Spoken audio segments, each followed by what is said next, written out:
Owner of one of the coolest deep voices in the seiyuu industry, Katsuyuki Konishi has had a career of ups and downs, from being a top, sought-after talent to almost disappearing and now to rising from the ashes. But how did he make it in his 50s and became more popular than ever? Why does he say that if I don't keep doing various roles, I'll be replaced? Let's kick off this episode of Seiyuu Lounge.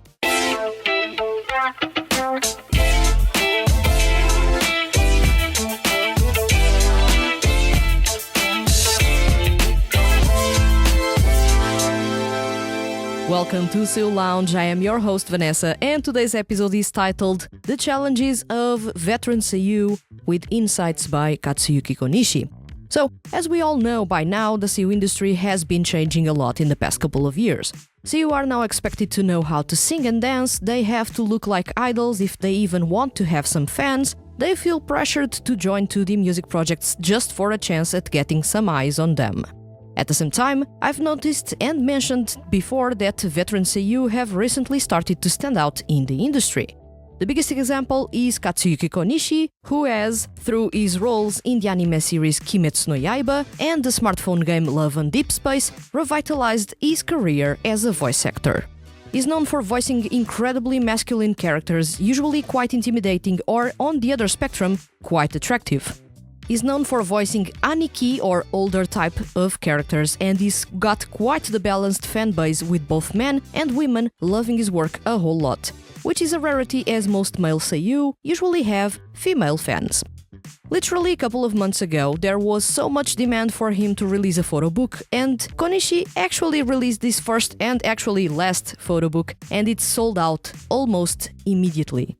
This is crazy how Konishi, who was once one of the biggest talents among male seiyuu in the late noughties, ended up having his career fade away in the early 10s, only to find a perfect way to rise from the ashes and now being, yet again, a seiyuu on demand well into his 50s. In this episode, let's talk about the challenges that veteran seiyuu face currently in the industry, why they aren't getting many roles, and why seiyuu are feeling pressured to remain relevant in the industry. These insights are based on an interview Katsuyuki Konishi gave recently. You can find the link in the description of this episode. Katsuyuki Konishi's career. In the interview, Konishi mentioned that until about his first year of high school, he didn't know about voice acting as a profession. It was through a friend that he got to know that, and since he liked anime, manga and games, he got interested and researched about it. That was his start. He started working as a voice actor without any prior acting experience, and he mentioned that he found it extremely hard at first. But why? Because he came from the countryside in Wakayama. His accent was extremely thick and different from standard Japanese, which is the accent usually used in anime.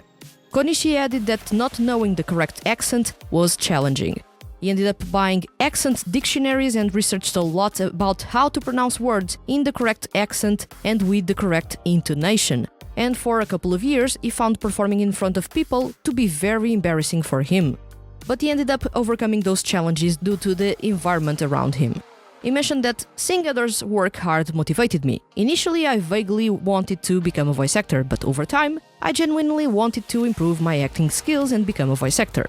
Those early struggles and overcoming them have helped me, even now at 50 years old. I still feel like I have to work hard or I'll fade away. I try to do everything carefully, from reading scripts to enunciation. That goes to show that seiyuu don't just learn voice acting at a vocational school, graduate and are ready to go forever. No, they need to constantly improve their skills to stay ahead of the curve, to not miss any chances, to not be forgotten. The pressure to evolve. Katsuyuki Konishi is known for his roles in popular anime series such as Saint Seiya, Kill la Kill and Kimetsu no Yaiba. But there's more to him. When he made his debut as a voice actor, expectations about what seiyuu needed to do were clearly different from today's. Back then, seiyuu debuted, focused on dubbing characters in anime or games, or went to narration and dubbing of foreign movies or series. It was straightforward, there wasn't too much pressure from fans because seiyuu weren't that well known, whereas the characters they voiced were. Things started changing in the noughties when seiyuu started to appear more and more in magazines, anime and games started to have live events with the voice cast in attendance. Katsuyuki Konishi easily stood out in that era, not only as one of the most handsome voice actors of that time, but also as a voice actor with one of the coolest deep voices around. He was in multiple anime series and games. Most of his characters ended up being incredibly popular in anime series, even when he wasn't voicing the main characters. But something started changing drastically in the 2010s. With more and more seiyuu starting solo careers, others taking or starting to take care of their looks almost as if they're idols, the stakes were raised and fans' expectations soared to unreal levels. All of a sudden, seiyuu who didn't sing were not that appealing. Soon after, seiyuu who weren't good-looking were not getting as much work. And around 2015, seiyuu who didn't have lots of followers on social media were starting to not be chosen for roles in anime series. So the panorama changed drastically. In the interview, Katsuyuki Konishi emphasizes the constant need for growth and adaptation in the seiyuu industry. He candidly said that if I don't keep doing various roles, I'll be replaced. Although he's a bit of a jokester, he was actually being serious about that claim. This is what has been happening to most veteran seiyuu, a big reason why you've been seeing less and less of them. However, there are seiyuu like Hikaru Midorikawa, Katsuyuki Konishi, Tomokazu Seki or Junichi Suabe who have defied this trend. And why is that? Because they've started accepting any roles, regardless if they are main or not. Just the fact that they are appearing is basically putting them top of mind for other anime directors and for fans. This goes also to show how desperate seiyuu end up being if they want to stay relevant in the industry. They start their careers doing any role that comes their way, then when they become famous, they are more selective about the roles they audition for and are usually only on big productions. As they grow older, the shift is to narration and slowly disappearing from anime. But now, to stay relevant, veteran seiyuu have to go back to what they did in their rookie years, accept any kind of role, as small as it can be, just to remain relevant. You would assume that because seiyuu are now veterans and respected in the industry, they wouldn't have to fight so hard to stay relevant, but truth is, fans have become incredibly shallow and only support younger seiyuu, and even go down to only supporting those who are not married, just to know how crazy fans usually are. And they put aside or forget about the veterans or the seiyuu that recently got married. So this sentiment shared by Konishi highlights the pressure that even established voice actors feel to continually prove their worth and versatility. Versatility, a key to longevity. Konishi's approach to his career demonstrates the importance of versatility to seiyuu. First off, by embracing diverse roles, he is willing to take on any character from masculine heroes to more nuanced personalities, or even mascots or minor characters. He does it all. Then we have the adaptation to different genres. Konishi has voiced characters in action-packed series and more complex narratives. The key to adapting to different genres is a lot of research and care for his craft. And of course, continuous improvement. Even at 50, he focuses on refining his skills from script reading to enunciation, trying to keep up with everyone else and remain relevant in the industry. Challenges faced by veteran seiyuu. Scarcity of roles. As seiyuu age, they often face a decrease in available roles. That goes without saying, especially if seiyuu's voices start to sound older with time. This may not happen to all seiyuu. There are some who still have young-sounding voices and they are in their 50s, for example, Soichiro Hoshi and Hikaru Midorikawa, but there are others who end up sounding older with time, so the amount of roles available for older characters is not much in comparison to younger-sounding ones. At the same time, every season there are maximum 30 different anime series. There aren't enough roles for the over 1,000 professional seiyuu in Japan. So competition is fierce and there are various factors that come into attention when an anime director chooses the cast. Konishi touches on this topic when he mentions, "I have to leave my mark so that younger people don't take over." He says that as a jest, but still, it's worth noting that. This scarcity can lead to an increased competition for suitable roles, it can lead to the need to reinvent oneself to fit new character types, and potential typecasting based on past iconic roles, as it has happened with Konishi in the past and still continues to happen. Maintaining relevance. Staying relevant in an industry such as voice acting is crucial. Konishi's experiences end up highlighting several strategies a veteran seiyuu can apply in order to stay relevant for anime directors and fans.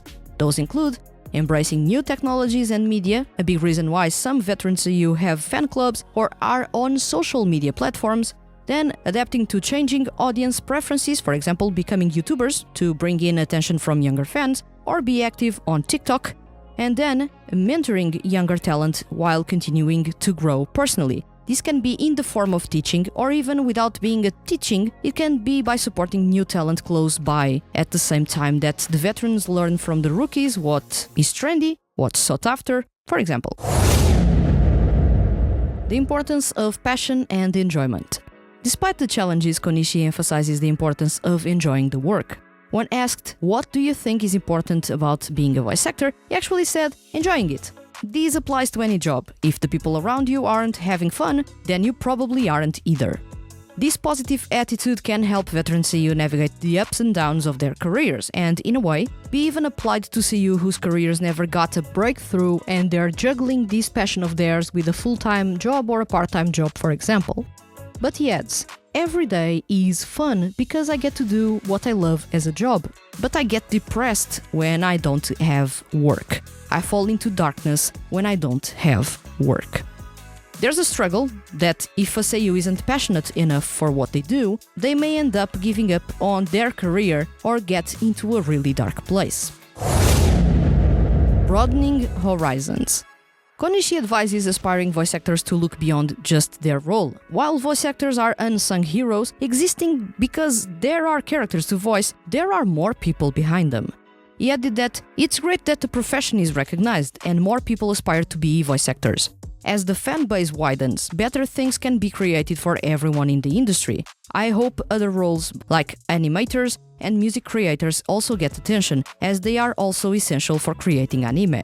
At the same time, aspiring Seiyuu shouldn't want to do everything alone. Konishi added that you can't live alone. There are often people around you who will help you, so talk with them. I think it's important to broaden your horizons and look around more. This is a mistake that may be a result of the industry being tough, and there's a lot of competition to the point that Seiyuu don't want to confide in others, afraid they're giving away any weakness or even giving tips without knowing and helping someone else get the role they want. But that's not really the approach that they should have. As we can see from the countless friendships between popular Seiyuu, they often audition for the same roles, and while they are rivals during auditions, outside of those they confide in each other. And this improves the quality of their voice acting, as the competition is there, but so is the support between Seiyuu in similar situations or paths in the industry.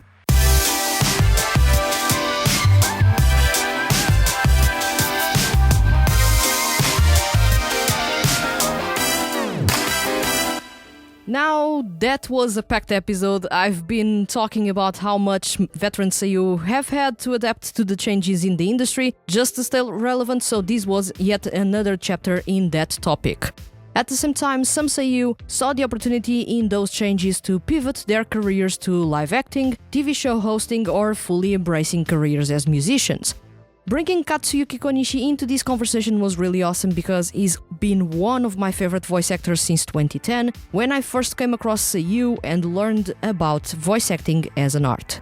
He may be a jokester most of the time, which makes him one of the coolest veteran Seiyuu out there, but for the interview, which you can find a link in the description, he seriously touched upon those topics that most Seiyuu barely touch.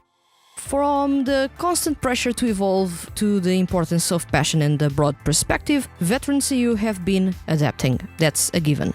Some have decided not to and have fallen into obscurity, but it is situations like Katsuyuki Konishi's that show that if a veteran Seiyuu tries to keep up with the times and instead of waiting for big roles, takes almost anything that comes their way, they can be relevant, they can stay relevant, they can reignite their careers, sometimes even experiencing a late breakthrough.